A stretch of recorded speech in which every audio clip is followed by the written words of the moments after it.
Welcome to another teaching from perfectingtheworld.com.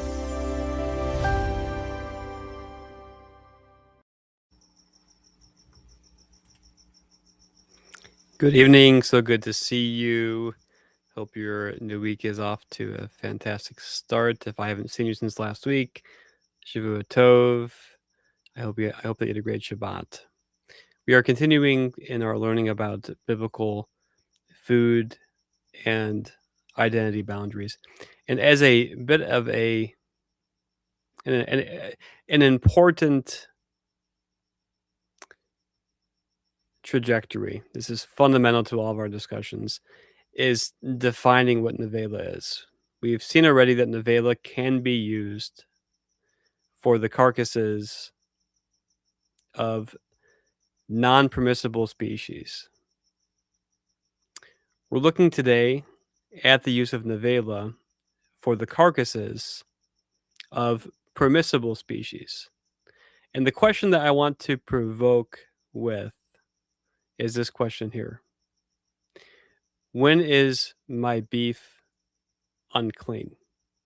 This actually reaches back into the fundamental question about why the term clean and unclean is not adequate to describe or to circumscribe the biblical dietary boundaries and instructions. And why is that? Because there are foods that are clean and unclean, that are permissible and not permissible, based on no measure of cleanness. Chametz during Pesach, the dam, the blood, from whether it's a clean or an unclean carcass, the chelev, the forbidden fats, the tithes, the teruma, the bechor, the firstborn. Those are all foods that are forbidden for consumption.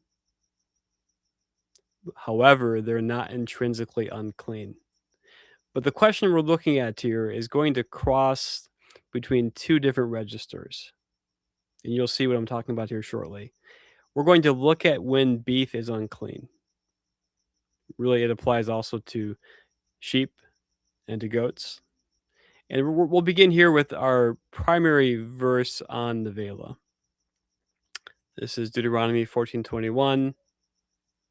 Lo tochelu kol Nevelah. Do not eat any carcass.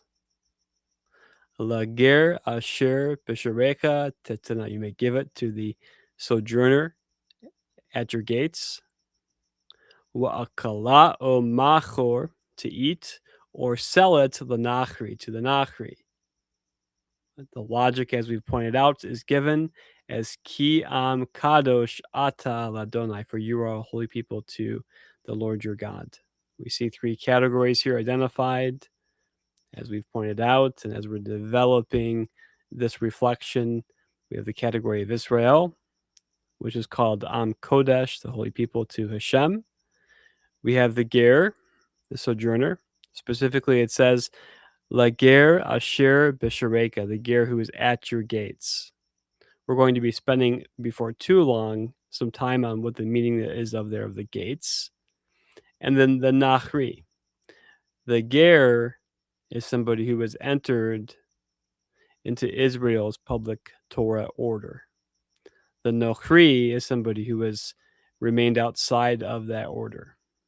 As we have been learning, the word nochri maps onto the idea of foreignness, of el nochri, foreign god, and it is very closely associated with Avodah Zarah. These are the passages, all the passages in the Torah and the Humash that use Nevelah in reference to animals. The purple occurrences are the explicit references of Nevelah for a kosher species. The black references are the uses of Nevelah for unkosher species. You can see that the majority of the occurrences of Nevelah is used for unkosher species. We have only 4 explicit occurrences for a kosher species, possibly 5. And why do I say possibly 5? Because as we've seen in Deuteronomy 14:21, it is not clear, it is not explicit. whether the Nevelah there is referring to a kosher species or to an unkosher species. I should mention this. In Alpe Shemua, per tradition, in the Jewish tradition, we understand the Nevelah of Deuteronomy 14:21 to be specifically the Nevelah of a kosher species. That's our tradition. However, textually, if you're working just within the text of Deuteronomy, the closest use of Nevelah is in reference to the chazir, the pig. Okay, but it is Alpe Shemua per the hearing, per the tradition that we understand the Nevelah of Deuteronomy 14:21 is a reference to a kosher species that died without appropriate slaughter. Before we continue on the next slides, we need to emphasize this distinction. As we have pointed out, the regulations regarding clean and unclean that occur in the books of Exodus, Leviticus, and Numbers are primarily focused on the presence of the tabernacle. The tabernacle is in the midst of the children of Israel, and there is concern about the children of Israel contaminating the tabernacle and the altar, which would jeopardize God's presence. We haven't gotten into the full breadth of this, but the idea of the tuma, of the uncleanness, is associated with death. And that's associated with contamination of the space where God inhabits. And so this is why the removal of the tuma, of the contamination associated with death, is such a big concern, to distance that from God's place of dwelling and habitation. So where Leviticus and Numbers, and Leviticus is concerned with tabernacle purity, it frames the dietary restrictions relative to the tabernacle and to the altar. Deuteronomy moves into a different register. With Deuteronomy, the people of Israel are moving into the land. The mikdash, the temple, is not going to be in their backyard or in a readily accessible position.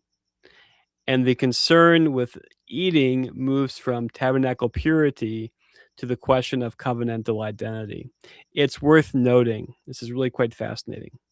When you look at the traditional Christian theologies of temple and people, you'll notice that Christian theologies have attacked the idea of holy place, the idea of the temple, the idea of the boundaries that bound the temple, the idea of holy time like the Sabbath, the idea of holy food, the idea that God even cares about food, the idea that God is even concerned about things that happen in the material world. But you'll notice that Christian theology has often attacked the temple and taken it away, and taken away the altar. And then and to add insult to injury, Christian theology is often focused on a replacement theology, replacing the people of God, Israel, with a new entity. And so you'll notice here that the biblical food boundaries map specifically onto these areas. The first being Kedusha, the Kedushath Mikdash, the holiness of the temple. The second being also Kedusha, holiness, the Kedushath Am, the holiness of the people of Israel.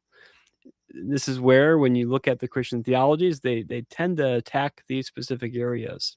And this is where, for the beauty of the Torah pursuant world and all that they're trying to accomplish, when they take away these two pillars, the pillar of the continuity of the temple and the Avodath Hashem, the God's liturgy in the temple, which will be rebuilt speedily in our days. And when you take away the continuity of God's people Israel, you've also taken away the reason for the distinctions in food. They are specifically there for these two concerns. Okay. But I need to mention this here now, this distinction, because we're going to be seeing some of the Levitical and the tabernacle purity concerns being applied to Nevelah. As mentioned in Deuteronomy, the concern is not ritual purity, but distinctions in covenantal identity. So Leviticus 11 is often seen as the big menu chapter. I've pointed out here already that there is quite a few occurrences of the word Nevelah in Leviticus.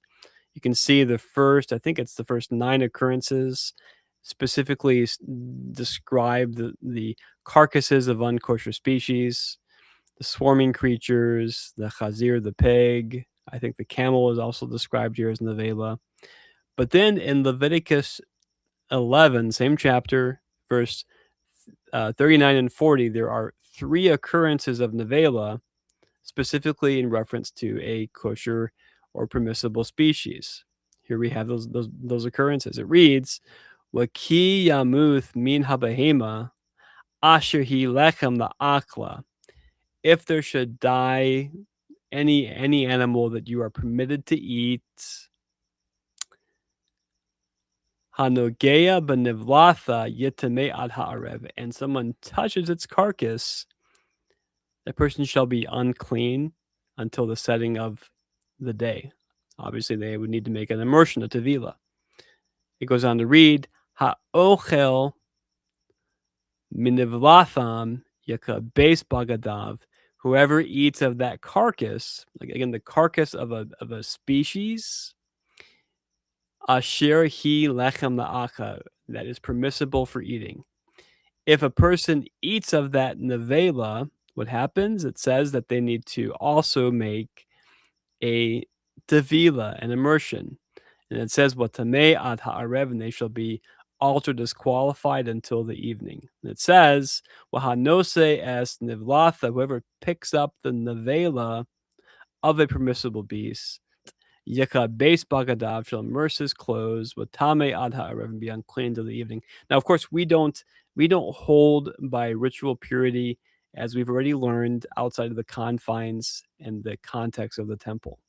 This is referring specifically to what happens in the context of proximity to the Mizbeach, the altar, at the time to the Mishkan, the tabernacle. Okay? But the question that we have to ask is, how is it that a dead cow is unclean? This is one of the reasons why the clean unclean rubric does not work in biblical kosher. But why would there be an unclean cow? Why would the cow be unclean? Okay, let's go to the next passage. This is Leviticus 17:15, and it says, "Wachol nefesh asher tochel nevela," whoever eats nevela. Now, let me also clarify this. It's speaking of the person that eats nevela. I'm hoping that you see the contradiction. The Torah is very clear, "Lo tochelu kol nevela," do not eat any nevela. So why is it speaking here of a person who eats nevela? Okay, it's spoken of here in Leviticus 11:40. And also in Leviticus 17:15, it says, "Well, kol nefesh asher tochel nevela," whoever eats nevela, uterefa, or a torn animal, be'ezrach uveger bechabes bagadav orachas b'mayim watame yad ha'arev watahir.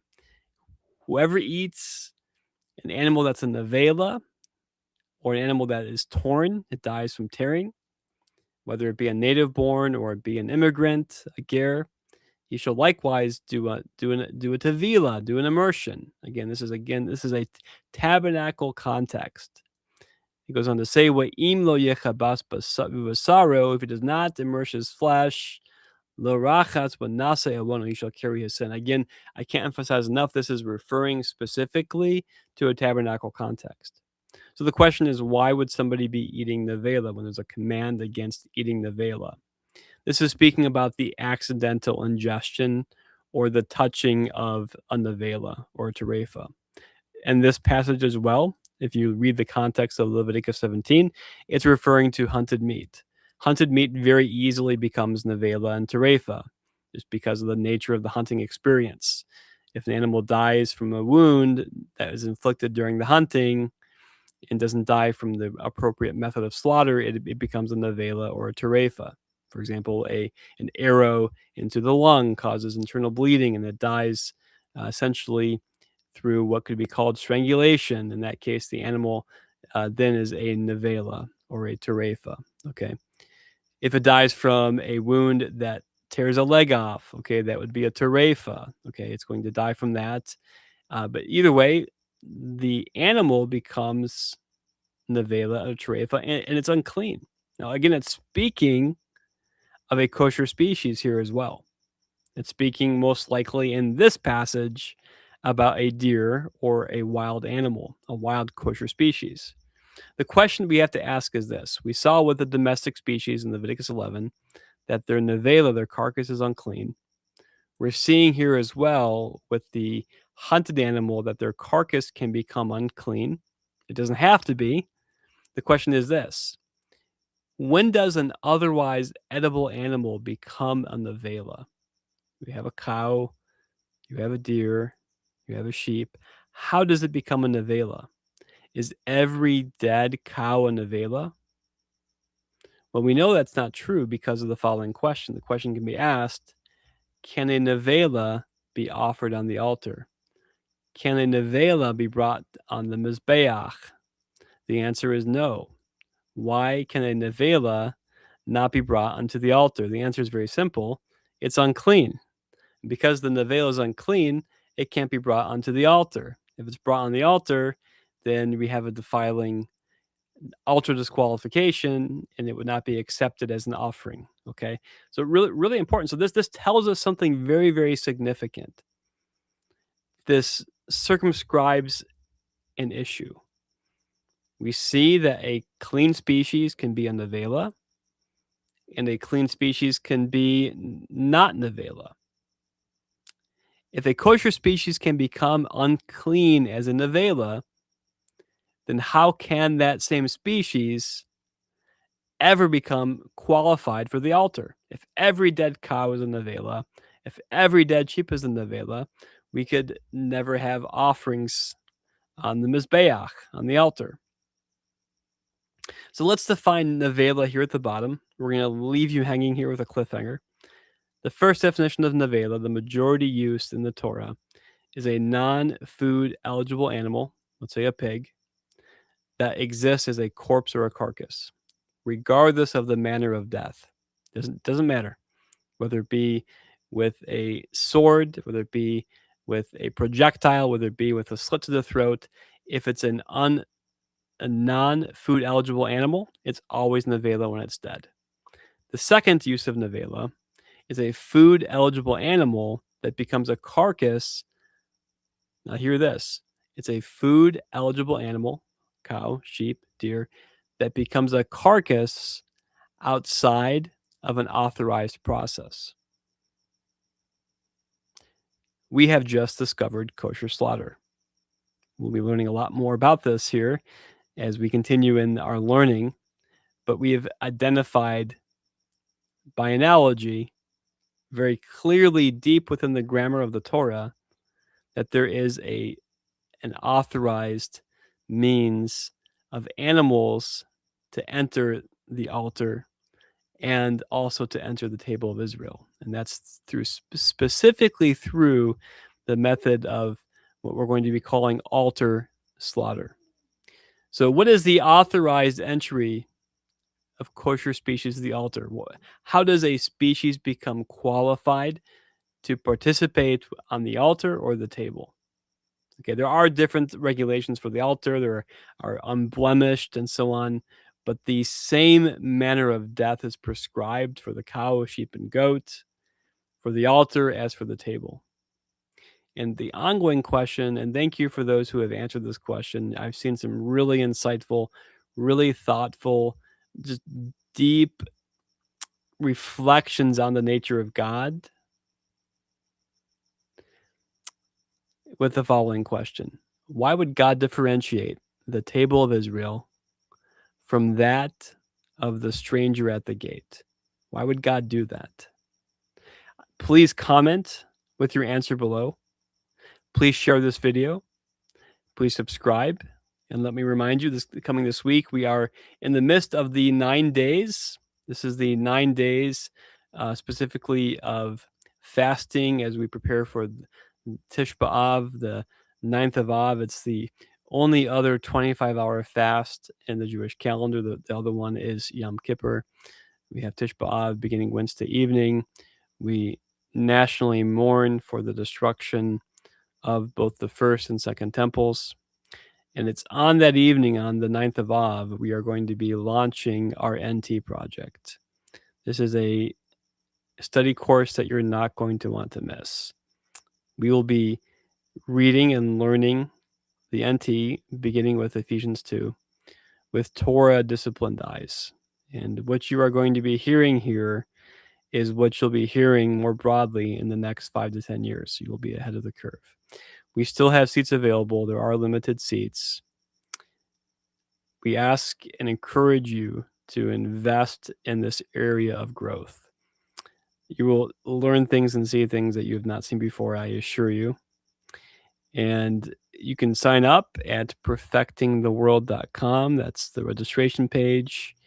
And the registration is still open. It will continue after the first session, which is this Thursday, but we only have 50 seats available in the live session. And when you register, you will get access to all of our learning content, from our Mishnah Walk learning to our Torah Tuesday learning, and to any other. We have some more projects coming as well too. We have a lot of beautiful projects. One of our fundamental goals right now is structure and accountability. The people who are behind the scenes here or in the front lines, you may see us, you may not see us, have all been in the world of the chaos of trying to establish what it means to be Torah faithful and not having accountable community. We are specifically trying to create within the observant Jewish world a growing space for Torah pursuant non-Jews to interface and learn in a healthy manner that respects the boundaries of Israel, the boundaries given at Sinai, and that even invites and allows participation within those boundaries. This is an ambitious project, but it's, with God's help, it's going to happen. This is the time for it. I encourage you to join us. I'll be back tomorrow night for 8 o'clock. We will be further unpacking the basics from the written Torah for how we understand the authorized method of food entering the table of Israel through appropriate kosher biblical slaughter. Have a fantastic evening, and we will be in touch here. Talk to you soon. Good night.